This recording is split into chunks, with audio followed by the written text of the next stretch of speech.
furlong pole. Syntactic maintains the advantage of 2. Thrust has been second most of the way, cuts into the margin now. Down at the rail, Rusty because Arrest on the outside, widest of all, but only 2 lengths off the leader, followed by Take Charge Curly. The distant trailer is Tahoe's Secrets. They pass the quarter pole and turn for home. Syntactic once again meets Thrust, and Thrust puts his head in front, coming to the 8th pole. In the center of the track, Take Charge Curly is starting to really fly home. Just in front of him is Arrest. Take Charge Curly coming after the embattled leaders. Take Charge Curly and Jeremy Laprida coming after Arrest or Take Charge Curly. Take Charge Curly got up. Arrest second. Syntactic third. Thrust was fourth.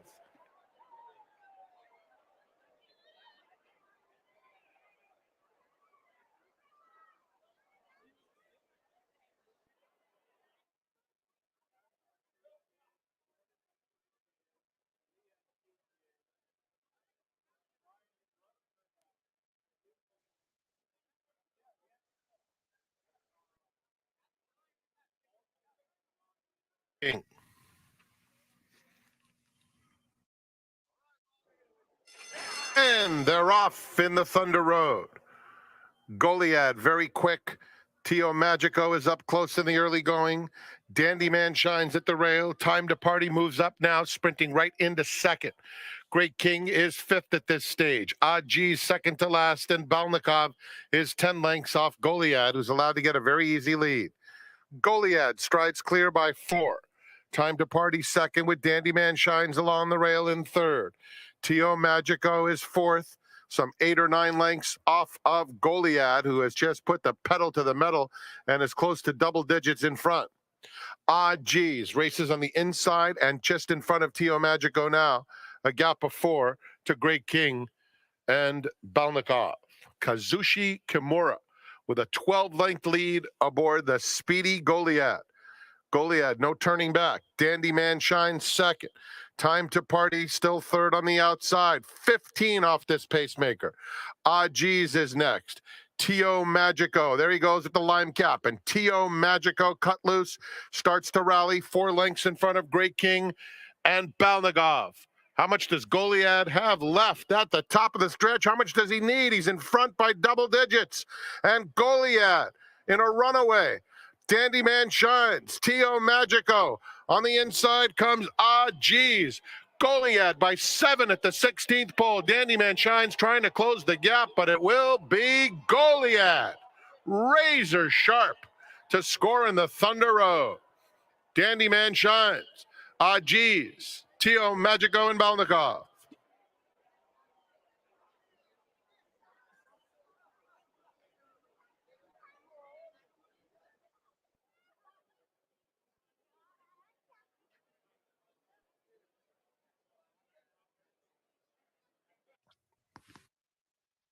Peppers.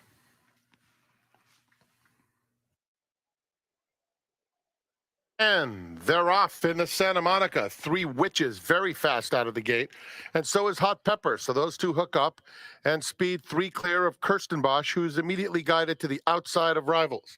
Then it's Cliquish down at the rail, 4 lengths off the lead, and Chismosa trails. Hot Peppers shakes loose, opens up 2. 3 Witches in the second spot past the 5/8 pole, with Kirstenbosch closer than usual, 3.5 off the pace in fourth. In third, Cliquish just inside of her. And then at the back of the field, Chismosa. Hot Peppers leads the way, pushed along to maintain a length lead on 3 Witches second. They sprint toward the 3/8 pole together. 3 Witches moving easily alongside, though, and 3 Witches is up to take the lead. Kirstenbosch 4 lengths back. Here's Chismosa starting to pick it up, and she just went by Kirstenbosch with Cliquish at the back. 3 Witches, the one to beat, turning for home. Chismosa taking up the chase on the outside of Hot Peppers, and then Kirstenbosch. There's an 1/8 of a mile to go, and it's 3 Witches by 4. Chismosa, Kirstenbosch, Hot Peppers, 16th to go. 3 Witches, 3-length lead. Chismosa, valiant effort in second, and then it's Kirstenbosch, but it's going to be 3 Witches. 3 Witches wins the Santa Monica by 2.5 lengths. Chismosa second, Kirstenbosch was third.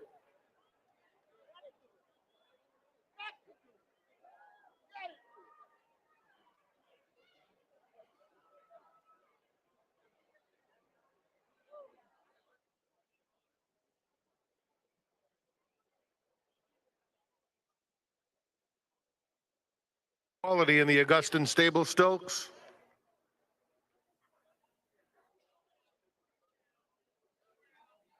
In the gate. And they're off. Stamp My Passport, Calm C. Catalina Eddy is up close, and here comes Lil Nas. Lil Nas the Gray right into contention. They're followed by Auspicious Style, who is racing 5 lengths off the pacemaker. Santo Dios is racing in mid-pack, moving up just a touch. It's a couple of more lengths back to Hula Candy. Sydney Street was lugging in, moving around that first turn on the outside of City Exile. Then it's a gap of 5 to the next flight, headed by Truly Quality. Fantastic is next, and Living Life, who hesitated at the start, is 15 lengths off the pace as they run down the back stretch. It's Calm C, Stamp My Passport right together. Catalina Eddy getting a nice trip just behind them. Lil Nas is next. They are followed by Santo Dios, 3 wide past the half-mile pole. Auspicious Style is just behind this group in the white colors. Hula Candy in the blue next. They're followed by City Exile, inside Sydney Street. Fantastic, Truly Quality, and still 2 more to Living Life. It's Calm C and Stamp My Passport. Here's Santo Dios coming after them, 3 deep. Catalina Eddy waiting for room. Lil Nas is next. Far outside Sydney Street in the green, trying to make some headway behind Hula Candy. They're a furlong from the finish. And Calm C digging in, leads by a length and a half. Catalina Eddy trying to split rivals. Outside Hula Candy in the blue is storming home. And from the back of the field, City Exile. Here's Hula Candy surging to victory. A fast finishing Truly Quality was second. Calm C was in the photo for third. And also in that late battle, City Exile and Living Life came from absolutely nowhere to try and get a piece of the super high 5.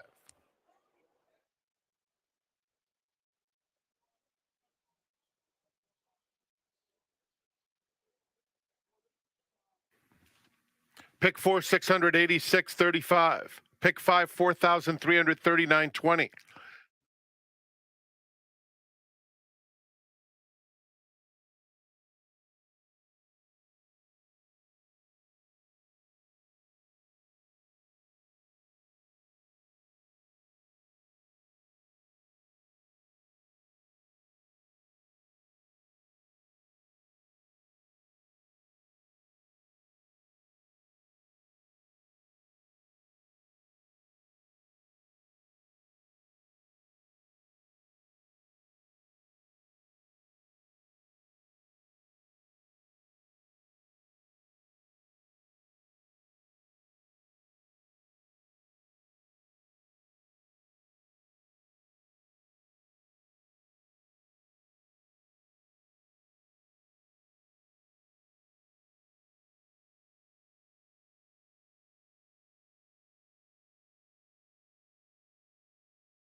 Unfortunately, some sad news to start the seminar with. Longtime Southern California newspaper handicapper Jerry Antonucci passed away earlier this week at the age of 77. If you were lucky enough to live in Los Angeles like I was in the 70s and 80s, you know that the newspaper Jerry worked for, the Herald Examiner, was racing's best friend. It was in competition with the LA Times, and I guarantee you that every horse player bought the Herald Examiner instead of the LA Times simply because of the coverage that Jerry Antonucci provided, as well as his colleague, Professor Gordon Jones, who thankfully is still with us. But not only was Jerry a great newspaper executive, or newsman, I should say, but he also was in the press box every day having a lot of fun with people like Brad Free and Jay Pribman, all of whom have paid tributes to Jerry. And I'll tell you what, Jerry was one of my mentors as well. He probably didn't know it, but he also hosted in the East Paddock Gardens here at Santa Anita the popular handicapping seminar that was sponsored by Today's Racing Digest. And I was fortunate enough to be a guest on Jerry's show a couple of times, and I'll never forget it because he was an absolute pleasure to work with, loved horse racing like the rest of us, and certainly our condolences from everybody here at Santa Anita to his family and friends. On a much more positive note, another piece of news that I'd like to report is Jay Cohen, popular hornblower Jay Cohen, is back in the saddle today. That's right, he's back on track. He is back on track because he had to have back surgery, and of course that would be difficult to do. Jay is easily one of the best ambassadors our sport has. He mingles with the crowd every race, and he's a pleasure to work with, and we're lucky enough to have him back here.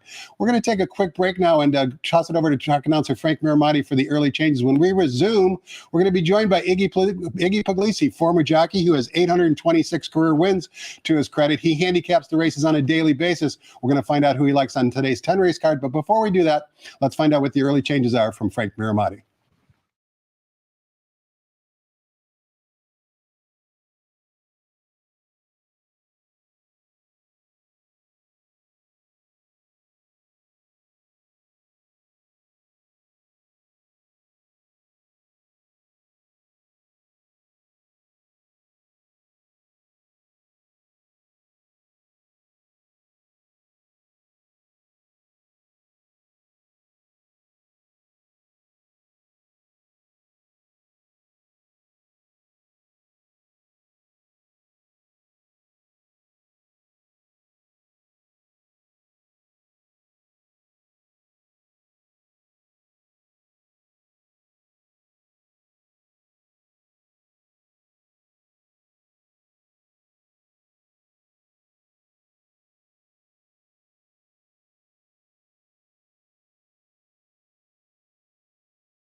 Good morning, ladies and gentlemen, and welcome to Santa Anita Park, the great race place. The track is fast, the turf rated as good, with the rail on the turf out 20 feet.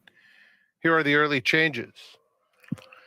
In the first, scratch number 2, Control Function. There's a super high 5 carryover of $6,153. Early pick 5 begins, as always, with the opener. Race 2 is the Grade 3 Palos Verdes Stakes. There are no changes. In the third, no program changes. Race 4, scratch number 10, Fancy Fascinator. Please note, there is a middle pick 4 offered today on races 4 through 7. Turning to the fifth, the Grade 3 Las Virgenes started the $1 pick 6, no changes. Race 6 kicks off the late pick 5 as well as the $3 all-turf pick 3. No changes. In the 7th, scratch number 6, American Cat. Race 8, the Grade 3 San Marcos. No changes. 9th race will start the Golden Hour pick 4, program scratch of number 8, Mars on Fire. And in the 10th and final, scratch number 1, AG Bullet. The Golden Hour double starts with the 10th. Enjoy your day at the Great Race Place. Saturdays and Sundays, we offer the Coast to Coast Pick 5. It starts today at Gulfstream at 1:06 p.m. with their 9th race. Low 15% takeout. We've had carryovers. We've had enormous payouts and tremendous value offered in the $1 Coast to Coast Pick 5. It's available every Saturday and Sunday, combining races from Santa Anita Park and Gulfstream Park. Today, Starts at 106 Pacific, 406 Eastern, with the 9th from Gulf Street.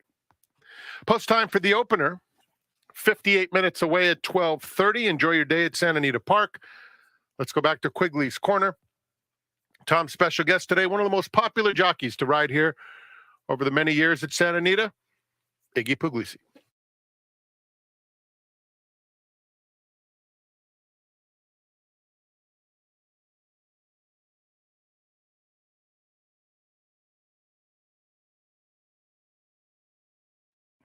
As promised, here he is, former jockey Iggy Puglisi. Iggy, thank you so much for joining me on the seminar. Happy Saturday. You've had a busy day already this morning. Thank you for having me on. Yeah, so far we've had a little bit of a tour in the morning time, and now we're here. I tried to handicap some of the races last night, but we're here in good spirits. Well, you look great. Are you less than your riding weight, equal to? You're certainly not more than your riding weight. Believe it or not, I am much more. That's what I try to tell people. Where are you hiding it? Nah, it's a smoke and mirrors.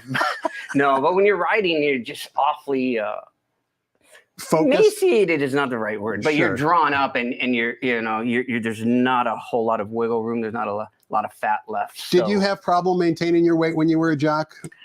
I think for the most part, everybody does at some point, because it's hard to regulate weight on a daily basis, and it's not once or twice. Sometimes it's 6, 7 times you're being weighed in and then being weighed out. So it's taxing, but I think for the most part, even if you don't have to reduce, it's still in the back of your mind, which saddle am I going to use? Do I get a more comfortable, bigger saddle to make the difference in weight or not? So, for the most part, I'll stick that way. Well, now your job as VIP experience coordinator here at Santa Anita, you don't have to worry about your weight. And you touched upon it in the opening. You actually gave a person from Buffalo, New York, a tour of the backside. This is something that racing fans who visit Santa Anita can take advantage of. Talk to us a little bit of kind of like what you do to introduce them to Santa Anita. It was just that. It's new to me, and they just kind of approached me as you could sign up on the website, and it's just a VIP experience. More like behind the scenes. Exactly, behind the scenes. And we start off at Clocker's Corner, where all the action is in the morning. All the horses are working out. All the trainers are going by. You got Baffert and Doug O'Neill's and Papa Padromos. Everybody's cruising around. You get to point some people out. And usually we'll have one trainer set up already that we're going to go visit a little bit later on in the morning. So this morning, the gentleman got here. He had some breakfast, and we chatted. We just kind of warmed up to each other a little bit, and then we went on our way and got to talk to a couple of different trainers on the backside. And then I took him into the jocks room, and he got to see Kyle Frey warming up on the Equicizer, and very cool. A lot of neat it's just a real insight experience. If you want to experience those VIP experiences, go to santanita.com, and Iggy might be your tour guide for that. It'd be a lot of fun, and certainly it's a very unique type of experience that not many racing fans have. Now, all kidding aside, on the front side here, that's the back side, but on the front side, I see you almost every day on the front side, a lot of times in the paddock looking at the horses. Let's face it, you're a hardcore handicapper, right? I mean, you love handicapping the races. You look at them every day. You get involved pari-mutually every day. It's a passion of yours. Absolutely, yes. It's almost how I hear other people talk about either football or basketball or whatever that they're really into. Their entire life. To me, it's handicapping and the mystery of finding out who is going to win the race. Not strictly on a gambling purpose, but it's a puzzle. And as a jockey, you're trying to look at so many different variables. And like I said, at my point, even when I don't know exactly gambling wise, when a race is coming up too tough for me, right, it's not a big standout, I'll tell myself, who would you want to ride in that race? And of course it's, cheating, because now I get to see post and who else is riding and what position I could be in all of the different horses. So I'll try and take that approach to handicapping when it comes too tough. I'm like, okay, well then pick who would you ride? When you decide who to ride in that type of instance, Iggy, is it necessarily the horse that might have an early speed advantage? Is it the horse with the best Beyer speed figure? Is it the horse with what you assume to be the best trainer? Like, how do you identify the best horse in a race? That would have to be just the melting pot of it all. It can't work by just the highest any figure. And I go by figures. So it's a great tool, but it's just not just, again, what that horse has done, but what you expect the next number to be if you're going by figures. It's like, okay, well, he runs an 80 buyer, he only runs a 75. What do you expect the next number to be? That's the trick, is finding the right gauge on what a horse is going to do next. So it's a melting pot of everything together. And today was no easy task, because I thought about everything. I thought about how much rain we got. I didn't know how the turf was going to play. So, which, by the way, is listed as good. Good. And I didn't know that. The rails are at 20. So even though I have my picks for today's card, as a handicapper, as you see me out there in the paddock, I will continue to adjust. Correct. If I see something happen. If I go, oh, that didn't work at all. Yes, I'm not going to continue. I will make adjustments around it, and I'll do it on the main track too. Today is going to be tough because we haven't had racing for a while, and we did take a lot of rain. So it'll be interesting to see how that plays. 12 inches of rain here in Arcadia, California since last Saturday night. To put that in perspective, the annual rain total for LA is 14 inches. So we almost got a year's worth of rain in the last 6 or 7 days. But thankfully, by the way, we owe a debt of gratitude to all of the people that work on the track day and night. They've done a fabulous job making sure that we could race today. As you mentioned, the main track looks fantastic behind you. That's a live shot that you're looking at. And of course, the turf course listed as good. They do a yeoman's job trying to get everything ready for our enjoyment. It is incredible, Mr. Dennis Moore.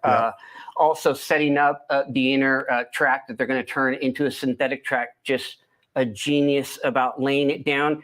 And exactly for what you're saying, for the amount of water that came down, the track should, yes, it looks like I was there watching the workouts this morning. It looked like a fresh track. So yes, kudos and just amazing work by your track maintenance. Absolutely. People behind the scenes deserve all the credit. That's for sure, Iggy. All right, let's put you to the test. Race number 1. We're on that turf course. It's for fillies and mares. It's allowance optional claiming race. Not only does race 1 offer the popular 50-cent early pick 5, but we've also got a $6,000 super high 5 carryover. Nobody hit it on Saturday's last race. And we kick things off here in race number 1 with a field of 7 because of the scratch of number 2, Control Function, the morning line favorite. And the current betting choice at 2-1 is on the bottom. Number 8, Irish Patsy from the Michael McCarthy barn. You know Michael pretty well. Did he whisper in your ear about Irish Patsy at all? I was looking for him this morning. He must have been dodging, knowing I was going to do this. No, it doesn't help. Trust me, I've taken that approach. And if I handicap, and then I want to be mad at myself. I don't want somebody to tell me something and then it makes me go a different direction. I think you do like Irish Patsy, though, on the drop-in class with Joel Rosario in the saddle. I did. This is a horse that I got to watch a couple of her replays. The win on the grass routing, 3 starts back, and the last effort in the Lady Shamrock. Both of them really good. The thing is that this filly has a real serious lack of speed early. She breaks and she's going to go about a 25 first quarter, even racing. So I'm hoping that the outside post and Rosario just kind of staying out of the way will put her into a position, but she's going to have to be making up ground with the rails at 20. And, this will be one of the races that I watch. I found this race extremely difficult to handicap when I was looking at it last night. I just went back to it over and over again. I ended up on Irish Patsy on the outside as my first pick, and Henny's Crazy Train was a really good replay last time. That was first time routing on grass, and her and the winner both spurted away from the rest of the pack. So I think without the winner being in there, she was going to win fairly easy in there. And like I said, it was first time routing on grass. So in a very, honestly, I would not be surprised to see anybody win in here. My favorite daughter I've been chasing for 3 starts, and now I'm going to get off. So I can only imagine. But I'm going to hang my hat on Irish Patsy and Henny's Crazy Train. 8-5 in a difficult first race. So says our seminar guest, retired jockey Iggy Puglisi. Let's turn the page and take a look at the first of 3 graded stakes races on today's card. Race number 2 also begins the 50-cent early pick 4, and race 2 is the grade 3 Palos Verdes Stakes. A field of 5, morning line favorite number 3, Big City Lights from the Richard Mandela barn at even money. But Hopkins is the second choice race at 6-5. Hopkins won this race last year. And let's take a look at a most recent workout for Hopkins. This was on January 29th. Wanted to show this workout for a couple of reasons, Iggy. First of all, just looking at his coat as he's breezing along here by himself for a short period of time, he looks tremendously healthy. He certainly looks like a horse that wants to do more right here with the exercise rider in the saddle. You'll see soon he'll be picked up on the outside by Professor's Pride, but that's an overmatched workmate. He'll outwork that horse by about 2 seconds, as you can see on the screen. But Hopkins goes about his business here, and as they turn in the lane, one of the things I wanted to see is whether or not he changed leads, which he will, because before his comeback race on this seminar, we showed some workouts leading into that comeback race for Hopkins, and he did not change leads. He changed it a little, not as smoothly as you'd like, but he certainly changed leads there and goes on picture perfect from here to the wire. From a workout standpoint, Iggy, and you've obviously had your own fair share of morning workouts, what are you looking for, either when you're observing workouts or when you're in the saddle? Oh, just that. Lead switching was just one of my pet peeves, just very important to me. I always would try and cue him to switch leads. That and visual acceleration, because time is good. 46 and 48 is good. But when a horse goes 48, 25 to 23, you can see the pickup. That looks good. When they go 24, 24, it's the same. But if you're looking for a horse that might have that you want to turn a foot, it's what I'm looking for to see, oh, that horse worked really well. A horse that's sometimes pulling really hard and going fast doesn't necessarily mean, a great work, and then there's other horses that are really good race horses that don't break 50 for a half mile. So it's, you really have to get to know your horse and know what they do. But visually, exactly what you were saying, lead switching, I'm glad that they had, that you guys put up that workout, because I was going off of Hopkins' last race where he's leaning in last time. It just didn't look comfortable, So as you can see in the workout, a different performance. And got beat by one of the runners in the Palos Verdes today, number 4, See Through It. But you like number 3, Big City Lights, who's glad that the Chosen Vron's not in this race. That's about the one horse he can't beat. We'll see if he can beat Hopkins today. Why do you like Big City Lights? Just for that, I was. You took the words out of my mouth. This horse would probably be, undefeated if it wasn't for the Chosen Brawn. And I don't know. I think the Chosen Brawn in this race would again be 1-5, and this horse would be undefeated if he hadn't faced him. And again, I was going by Hopkins' return race after going to United Arab Emirates and coming back. I didn't love that last performance race. Maybe he just really needed that race under his belt. He obviously came back and worked really good, 59-2, best of the morning, and looked well doing it. So a comfortable outside post. He's faster undoubtedly than Big City Lights early, I think. So he's going to have that advantage being outside of him. But I'm just a big fan of the 3-horse. Race number 3, we're going 1 mile on the main track. It's for Calbred, allowance optional claiming types, non-winners of 1 other than. We've got a field of 7, morning line favorite down on the rail. Number 1, Kerry Gold, who we know likes turf. We don't know if he likes the main track. You like a speed horse in here, number 4, El Rey Dorado, who's going 2 turns for the very first time. Why do you like El Rey Dorado, Iggy? Just that, the fact that I think this horse is going to make an easy front end under Kyle Frey. And I'm just not buying the race that the 1 and the 7 come out of. It's a 4-horse field. Both of those horses were Northern California shippers that had faced each other there. It didn't sell me, the race. So I just looked elsewhere. Both of my top 2 choices are a horse that's going to try routing on dirt for the first time, but I think he's going to be on the lead. And California Bay, when he makes that move on the grass, it looks like Tiago's really taught him to kind of run over horses late. He's holding them together even late inside the 8th pole, and he guides him out, and he's really trying to make him make the swoop move. It's dirt, so it's hard to handicap that same move. But I think if he can take to that, Jeff Mullen is so sharp, so is Tiago. If they both think that this horse is going to handle dirt as well, he's he's going to be very, very game in there. So 4 or 5 in there. I'm going to take a shot that the Flavian Prat inside on dirt is going to be flat again, and that maybe Speed Crazy would be the third choice. Beat the chalk in race number 3, so says our seminar guest, Iggy Puglisi. Let's turn the page, take a look at race number 4. As you heard Frank Miramati say, on a 10-race card, we offer a 50-cent middle pick 4 that begins in race number 4, and we're back on the turf course. 6.5 furlongs of the distance. Calbred, 3-year-old fillies maiden special weights. We've got a field of 9 after the scratch of number 10, Fancy Fascinator, morning line favorite, the second-time starter from the Phil D'Amato bar, number 6, Jane Kende. Before we get your thoughts on the race, again, I want to show the race that Jane Kende exits, simply because she also ran against number 1, Run a Mile in My Shoes. That race that we're about to watch the replay for was at 6 furlongs. Today's distance is 6.5 furlongs. Let's take a look at this race and take note. Iggy knows who this winner was. 50-1 long shot, closed late to catch both of them. Let's watch the replay and listen to Frank Miramati describe the action back on January 14th. And they're off. Zoom, zoom, Zoya hopped in the air at the start. Jane Kende is very fast away from there, and so is Run a Mile in My Shoes, who's up to take the lead. Miss Michelada on the inside will now duel with the favorite, Run a Mile with My Shoes. Another 3, Jane Kende will sit in third. Beautiful Janet, Princess Snow moving up together. It's then a gap of 5 back to Zoom, Zoom, Zoya. Princess Prancelot, the rider's fit, have come out of the irons, and another length and a half back to Shamrockin'. Into the far turn, Miss Michelada leads the way by a length. Run a Mile in My Shoes comes right back for more at second. Then Jane Kende, white blinkers into third. Beautiful Janet, Princess Snow on the outside. 2 more back to Zoom, Zoom, Zoya. And then Shamrockin' with a 1/4 mile to go. Run a Mile in My Shoes, tackled by Jane Kende. And Jane Kende runs by with the 1/8 of a mile to go.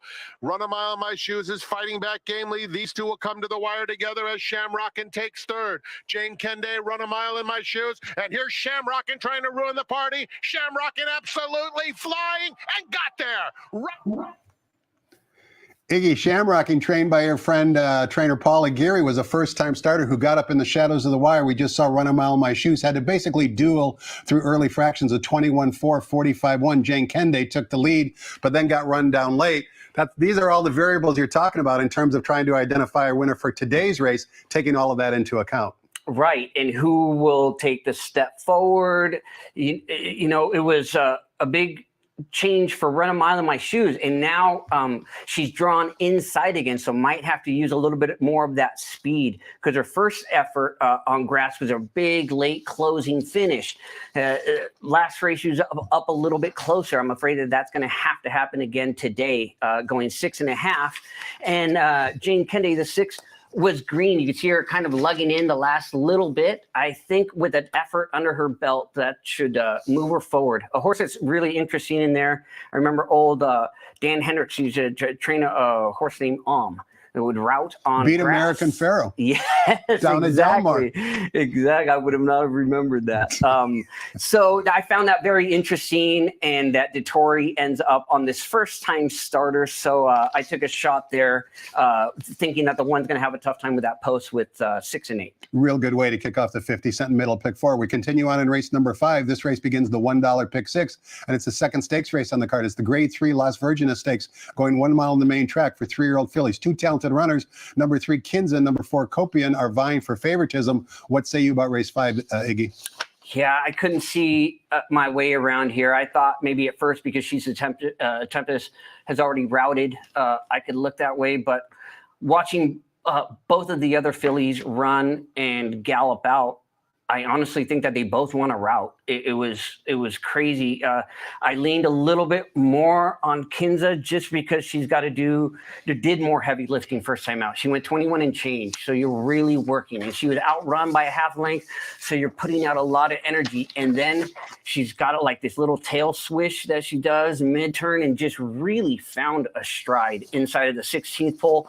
Just a gorgeous runner, man. Just really leveled off. And the 4-horse, the same thing. Both efforts just almost effortlessly, but not having to go quite as taxing early. 22 to 45 and change.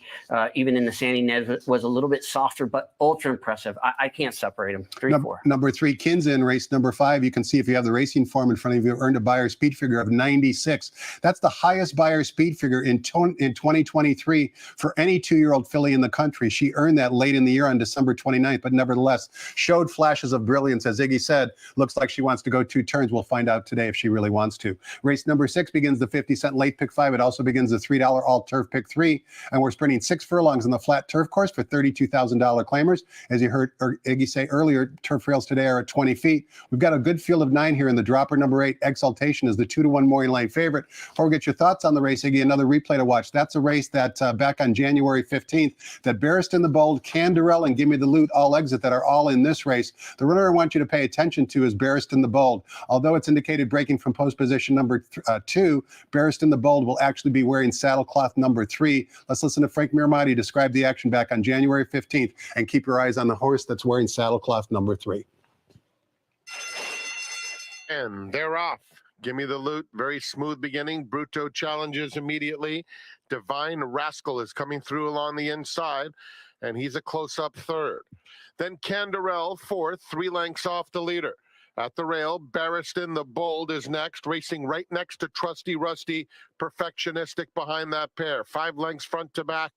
It's Divine Rascal and Gimme the Loot, dueling on the front end. Bruto 2 back third. Canderel in striking range 4, just 2.5 off the lead, moving up willingly. Another 2 back to a 3 deep, Trusty Rusty, Perfectionistic, and Barristan the Bold. Gimme the Loot turns for home in front, has it by 2 lengths. Canderel looking for a spot, trying to opt for the inside, now switches outside of the favorite at the 8th pole.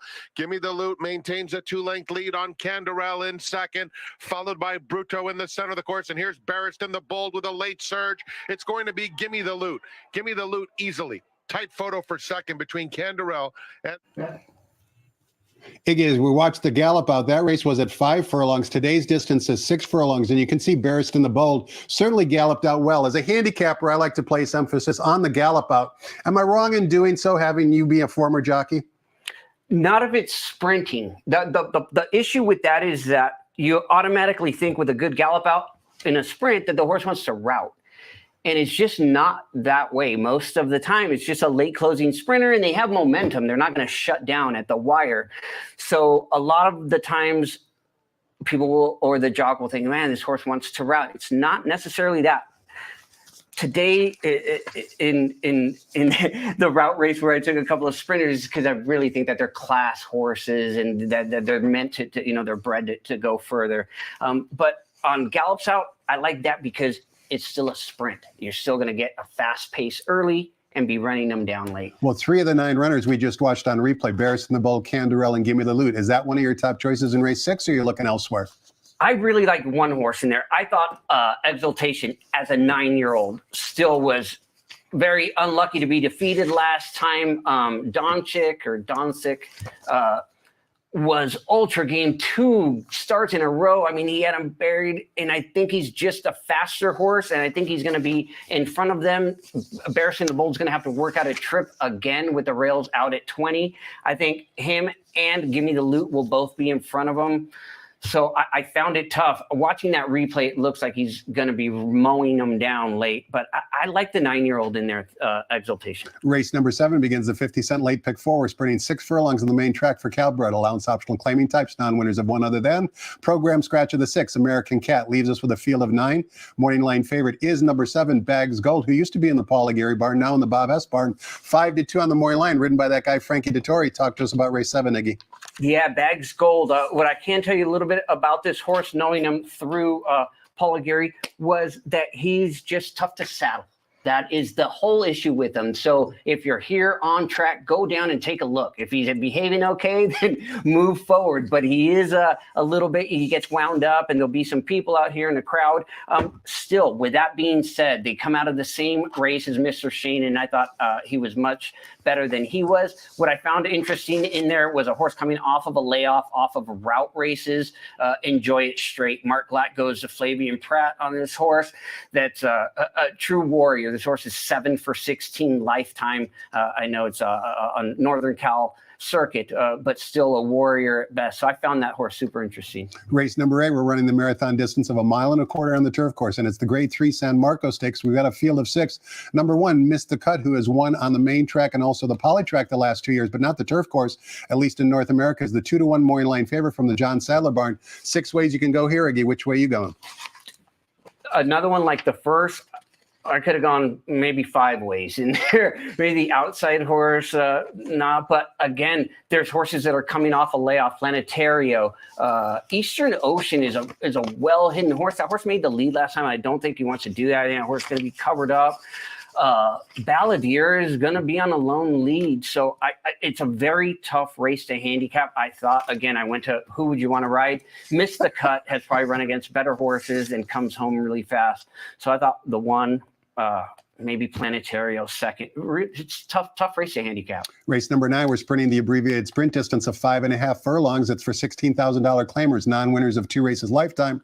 And race number 9 begins the $1 golden hour pick 4. Tremendous sequence today, including the El Camino Real Derby up at Golden Gate, $1 golden hour pick 4. Links our last 2 races here with the last 2 races at Golden Gate. And in race 9, we've got a field of 10 after the program scratch of number 8, morning line favorite near the bottom from the Timyak Teen Barn. Number 10, Mr. Beams, 3-1 on the morning line.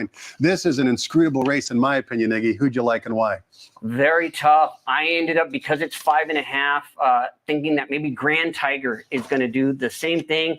He was over a good track last time and went fast he ended up on the inside and working the whole way from 21 and change, 44 and change. He comes back with a bullet work. He's got a horse inside of him that might have some speed. It's a tough handicapping race. Toledo Rocket horses claimed first time out. That one looks interesting. He hopped really bad last time. I watched the replay and he kind of gave up all hope. Mr. Beams looked like he needed a race, like he loomed up. I took a shot with a price horse as my second choice, Rogue Sun. I think Hector Barrios is underrated and one of the best jocks that we have in the colony. I found that horse interesting, and I think he's going to be running late. We close out a 10-race card in race number 10, coming down the hillside turf course. 6.5 furlongs down the hill for fillies and mares. Allowance optional claiming types, non-winners of 2 other than scratch the 1. AG Bullet leaves us with a field of 8. Number 6, Stay and Scam, who's in sharp form right now for trainer Doug O'Neill, is the 5-2 morning line favorite. Race 10 also begins the $5 golden hour daily double. Another good race to end the program with, Iggy. Great race down the hill, and I'm agreeing with the morning line favorite here. Stay and Scam has run really well down the hill, and both efforts were just beaten, within a half a length. And last time was ahead, and he got floated out and crossing the dirt, and then kind of came back in. I really like that horse. His performances down the hill. And I found Thrump's Dream interesting off of a long layoff, December of 22. Horse had only routed, but the race down the hill was good against Datamari and Honey Jar. I think that horse is going to be flying late with Rosario. So I'm going to take a shot with a horse that's going to be maybe on the lead and one that's closing. Before we leave you, just one more reminder, as if a 10-race card here was not enough action. Keep in mind, we're also offering the Coast to Coast Pick 5 today. It begins with Gulfstream Park Race 9, 1:06 p.m. Pacific time, 4:06 East Coast time is when the Coast to Coast Pick 5 begins. You can see the graphic right there. Dollar minimum, low 15% takeout. Iggy, I can't thank you enough for your time and insight. It's always having a pleasure on here. We've got to do it again real soon, and thanks again for everything. Awesome. It was a pleasure. Thank you. Thanks to all of you for watching as well. Keep in mind, we'll see you back here tomorrow on Big Game Sunday. Early start time for the seminar, 9:50 a.m. That's right, 9:50 a.m. Bring your coffee. First post tomorrow, Big Game Sunday, 11 a.m. Thanks for watching, everybody. Enjoy yourself, have fun, and good luck.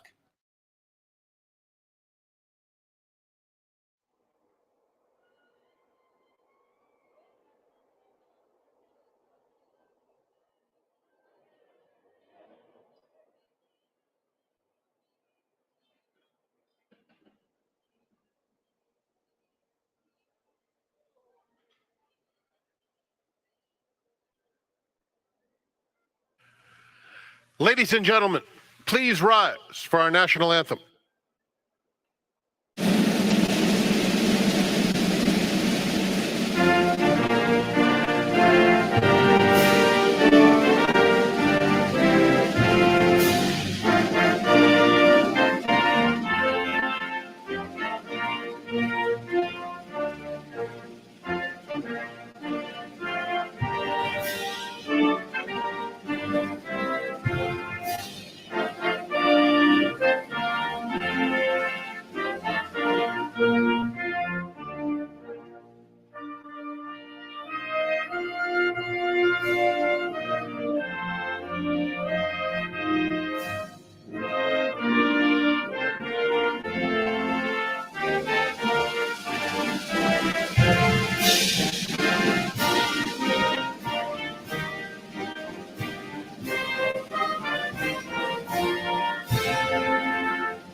Good afternoon, ladies and gentlemen, and welcome to Santa Anita Park, the great race place. Here are the early changes. The track is fast, the turf rated as good, with the rail on the turf out 20 feet. The first scratch 2 control function. There is a super high 5 carryover of $6,153 for the first race. In the second, the grade 3 Palos Verdes Stakes, there are no changes. No changes in the third. In the fourth, scratch 10, Fancy Fascinator. With the 10 race card today, we do offer a middle pick 4. It starts with this afternoon's fourth race. Pick 4, races 4, 5, 6, and 7 added to the wagering menu. In the fifth, the dollar pick 6 starts with the grade 3 Las Virgenes. There are no changes. In the sixth, we kick off the all-turf pick 3, $3 wager. It's also the beginning of the late pick 5, no changes in race 6. Seventh, program scratch of number 6, American Cat. Eighth is the grade 3 San Marcos. No changes. Ninth race, dollar Golden Hour pick 4, combining races from Santa Anita Park and Golden Gate Fields. Program scratch of 8, Mars on Fire. And in the 10th, scratch 1, AG Bullet, Golden Hour double, starts with the 10th. Enjoy your day at the great race place. We have the coast to coast pick 5 every Saturday and Sunday. We've had enormous payouts, a carryover, and great value offered due to the 15% low takeout. $1 minimum wager. It starts with Gulfstream Park's race 9 at 1:06. It's just about an hour from now. The 9th at Gulfstream kicks off the coast to coast pick 5. They'll be at the gate for our opener in 25 minutes as we prepare to welcome back Jay Cohen.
And